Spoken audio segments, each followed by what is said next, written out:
салом ҳамватанони азизу гиромӣ. ба тартиб аз номгӯи мавзӯъҳои мубрами рӯзи миллат ки шаҳрвандони ҷумҳурии Тоҷикистон дар гирди ҳамояҳои худ матраҳ карданд, имрӯз мехоҳам дар мавзӯи набудани барқ суҳбат кунам.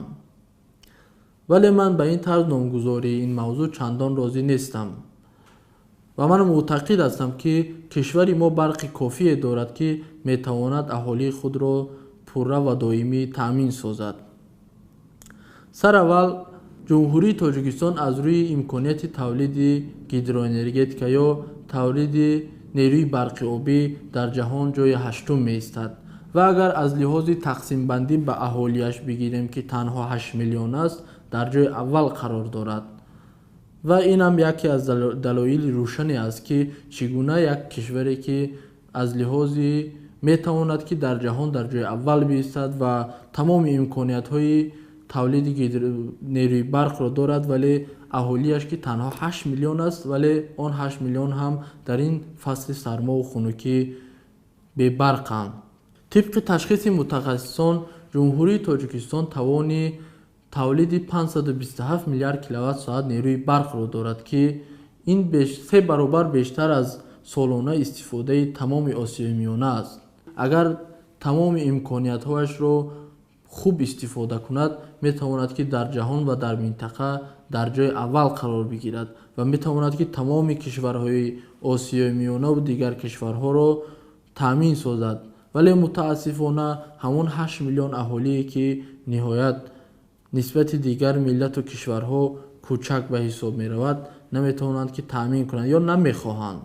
назаре ба таърих мекунем, ки соли 1989 тибқи омори он вақта дар кишвари азизамон 20 миллиард киловатт-соат нерӯи барқ тавлид мешуд, ки он замон чандин корхонаҳои бузурги саноатӣ ва аз он ҷумла ширкати алюминсозии Талко 100% фаъолият мекарданд. вале аз он ҳама корхонаҳо имрӯз танҳо 20%-ашон кор мекунад ва инчунин ширкати алюминсозии Талко тибқи баъзе изҳоротҳо то соли 2007 ё 2010 100% кор мекард, вале имрӯзҳо танҳо 40% он кор мекунад. ва ин маънои онро дорад, ки агар ин ҳама корхонаҳо фаъолият накунанд, пас барқ масраф намекунанд ва барқ бекор мемонад ва метавон, ки кишвар ва мардуми худ, ки дар хунукию сармо чандин тифлон ва оилаҳо ҷон бохтанд, метавон, ки миллати худро бо барқ таъмин кард. ва айни ҳол дар ватан 11 нерӯгоҳи бузурги миёна ва 300 нерӯгоҳи хурд фаъолият доранд. соли 2005 тибқи омори барқи тоҷик танҳо 2 миллиард киловатт-соат камбуди нерӯи барқ барои пурра таъмин кардани аҳолӣ вуҷуд дошт, ки аз ин 2005 аллакай 10 сол сипарӣ шуд. тибқи гузоришҳо ва дигар сарусадоҳое, ки бармеояд, чандин пешрафтҳое доштем, аз он ҷумла ба фаъолият пардохтани нерӯгоҳи Сангтуда 1 ва сохтани чандин нерӯгоҳҳои хурди дигар ва аз он ҷумла таъмири чандин агрегатҳои геси нораку ва дигарон. он замон соли 2005 аҳолии кишвар танҳо 5-6 соат рӯзона лимити барқ доштанд, вале имрӯз бо вуҷуди ин ҳама пешрафтҳое, ки сарусадо мекунанд, лимити барқ ба 12-13 соат расидааст, ки ин ба мантиқ рост намеояд, ки кишваре, ки дар он вақт 5-6 соат лимити барқ дошт, вале бо вуҷуди ин ҳама пешрафтҳо боз лимити барқаш бештар шавад, ба ҷои он ки бояд таъмини халқ бо барқ бештар шавад. ва ба ҳамин шакл президенти ҷумҳурӣ соли 2007 ба мардум ваъда дода буд, ки 2 сол баъд лимити барқро бекор мекунем ва пурра аҳолиро бо барқ таъмин хоҳем кард. ва инчунин зикр карданд, ки чанд соли баъд миллати тоҷик лимитро ҳамчун афсона мепиндорад ва аслан касе ёд намекунад, ки чунин як рӯзҳои торикие вуҷуд доштанд. вале мутаассифона имрӯз ин ҳама далоил ба он равонаанд, ки миллати тоҷик на ин ки лимити барқро, балки будани барқ ё доштани барқро умуман рӯшноиро афсона хиёл мекунанд, махсусан дар фасли зимистон ки наврасон ва оилаҳо аз дуди ангиш ҷон доданд. Ва ин ҷои нанг аст барои як миллат, ки аз набудани барқ ва дар хунукию сармояш тифлон ва шаҳрвандон фарзандони ин миллат ҷон медиҳанд ва касе садои бар намедорад ва касе намегӯяд ки ин барқҳо куҷо шуданд. вақте ки соли 1989 мо ин ҳама барқро доштем, соли 2005 мо ин ҳама барқро доштем бидуни ягон пешрафт. чаро имрӯз ки ин ҳама пешрафт шуд, ҳоло ҳам фарзанди ин миллат аз дуд, аз сармову дуди ангиш ҷон медиҳад? чаро касе суол намекунад?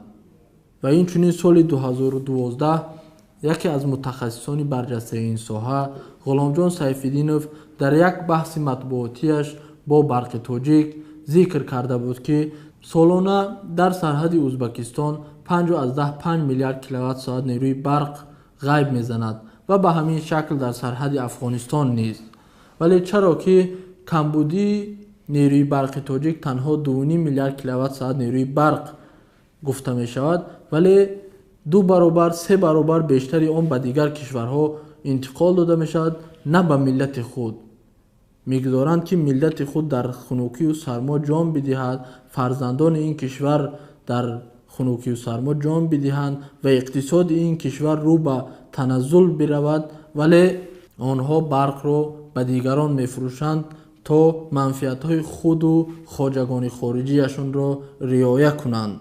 ва дар ҷавоб ширкати барқи тоҷик ин ҳама иттиҳомотро аз тарафи ин мутахассис рад карда буданд. ва дар мусоҳибаи ҷавобияш ғуломҷон сайфиддинов гуфта буд, ки ман метавонам исбот кунам, ки Тоҷикистон бо ин имкониятҳо бо айни ҳол метавонад, ки тамоми аҳолиро бо барқ таъмин созад. вале аз чӣ бошад, ки ин ҳама баҳсҳо хомӯш шуданд.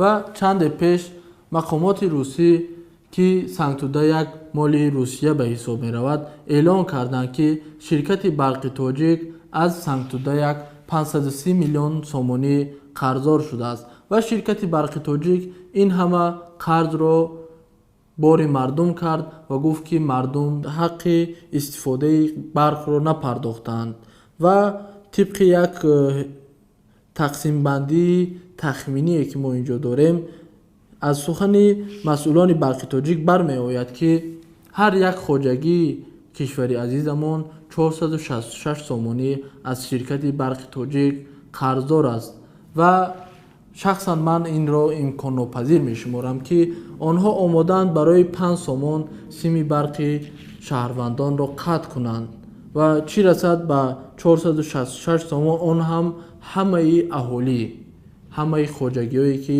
инҷо ҳаст. мо ин рақамро ба 1 миллион 200 муштарии барқи тоҷик тақсим кардем, ки ва ин рақамҳо ҳама як тахминӣ ҳастанд. вале суоли аслӣ дар ин ҷост, ки чаро танҳо аз Санктуда-1, чаро аз нерӯгоҳҳои ватанӣ не, чаро аз Санктуда-1 қарздор шуданд?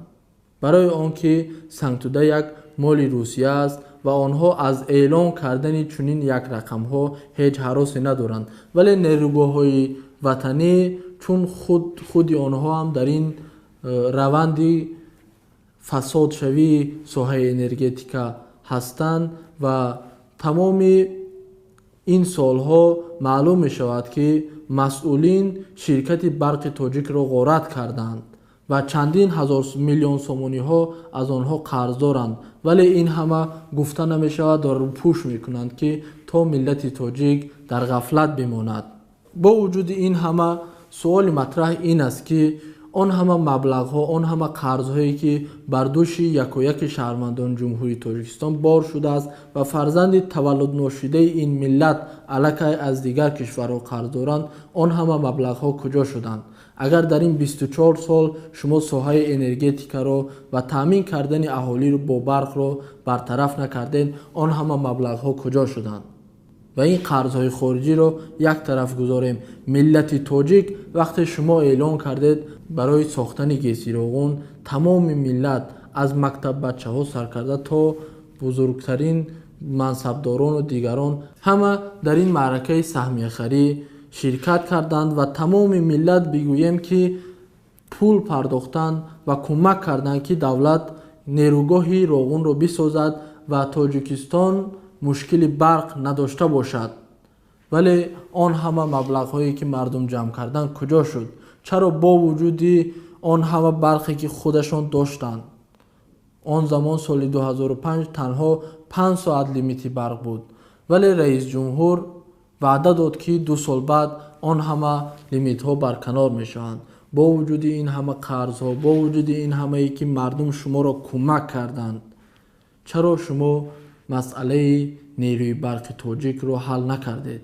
чаро сол аз сол шумо қарздор мешавед ба ҷои он ки пешрафту рушд кунед ва мардумро рушд бидиҳед? чаро ҳадди ақал мардумро аз сармо наҷот намедиҳед? далели ошкор ва рандашаванда ин аст ки барои рӯзи соли нав ва паёми раис ҷумҳур ки 24 сол аст ҳеҷ аваз намешавад ва 24 сол аст ки такрор ба такрор он ҳама ваъдаҳои бардуруғу бемаъниро барои халқ медиҳанд. дар он рӯзҳои хос ба мардум барқ медиҳанд, вале дар дигар рӯзҳо ин барқро ба дигар кишварҳо равон мекунанд ва мегзоранд ки миллат дар хунукию сармо рӯз бибарад. ва ин ҷои таассуф аст ки мо наметавонем ки кишвари худро, замини неъматҳое ки мо дорем, имрӯз худованд ба мо, ба миллати тоҷик ато кардааст, наметавонем ки хуб истифода кунем ва миллатро аз ин бадбахтиҳо раҳо созем. танҳо як оби сарзамини мо метавонад ки ватани моро ба беҳтарин ва бойтарин кишвари минтақа табдил бидиҳад ва миллатро аз ҳама гуна фақру камбизоативу буҳронҳову тамом мушкилоте ки бармегардад ба буҳрони иқтисодӣ наҷот бидиҳад. мо наметавонем ки ин неъматҳоро хуб истифода кунем. ин неъматҳоро худо ба миллати тоҷик ато кардааст, на касе. ва баъзеҳо имрӯзҳо дигаронро муттаҳам месозанд ки ба шумо чӣ намерасад, чаро шукронаи ҷаноби олӣ намекунед, дар ҳоле ки ин ҳама неъматҳоро худованд ба мо додааст, на як бандаи ӯ. Тоҷикистон монанди боғеро мемонад ки дохилаш чорвоиро карданд ва ҳама гулҳои нодире ки он ҷо ҳаста онҳоро сарчин карда ё ки ба қавли дигар ҳамаро харобу шӯразор гардонидаанд. танҳо шукронаи парвардигор неъматро зиёд мекунад, вале агар бандаашро шукрона кардӣ, мутмаин бош ки бандааш аз ту бештар меситонад ва аз ту бештар ҳақ талаб мекунад. худо нигаҳбон то дидор.